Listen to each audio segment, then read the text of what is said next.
পঞ্চম দিনে ১০০ আপিল শুনানি করেছে নির্বাচন কমিশন। এ সময় মঞ্জুর হয়েছে ৭৩টি আবেদন, আর নামঞ্জুর হয় ১৭টি। অপেক্ষমান রয়েছে 10টি আবেদন। কমিশন 5 দিনে ৩৮০টি আবেদনের মধ্যে বৈধ ঘোষণা করেছে 279 জন প্রার্থীকে। শুনানিতে এসে প্রার্থীরা নির্বাচনে লেভেল প্লেইং ফিল্ড নিশ্চিতের দাবি জানান। ত্রয়োদশ জাতীয় সংসদ নির্বাচনে রিটার্নিং অফিসারের সিদ্ধান্তের বিরুদ্ধে আপিলের পঞ্চম দিনে ২৮১ থেকে ৩৮০ ক্রমের শুনানি করে কমিশন।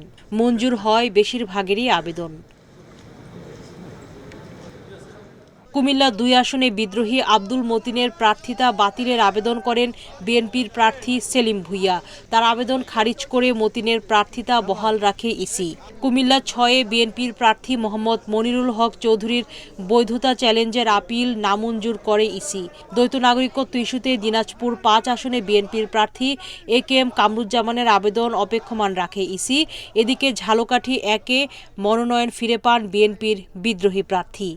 পঞ্চদশ সংশোধনীর মাধ্যমে আমাদের সংবিধানের ৬৬(২) ক একটি অনুচ্ছেদ সংশোধন করে বলা আছে, নির্বাচনে মনোনয়ন দানের পূর্বে কোনো ব্যক্তি যদি অন্য দেশের নাগরিকত্ব ত্যাগ করেন তাহলে তিনি নির্বাচনে প্রতিদ্বন্দ্বিতা করতে পারবেন।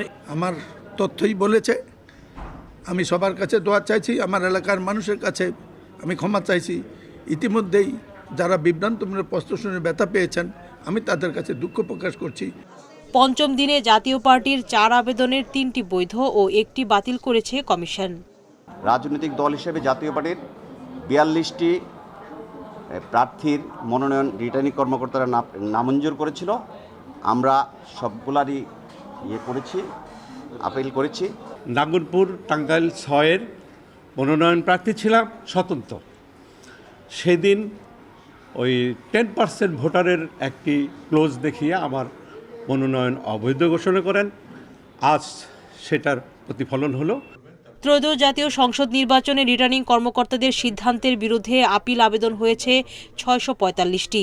আপিল শুনানি চলবে 18 জানুয়ারি পর্যন্ত। সুলতানা জাহান মিতু, ইন্ডিপেন্ডেন্ট নিউজ, ঢাকা।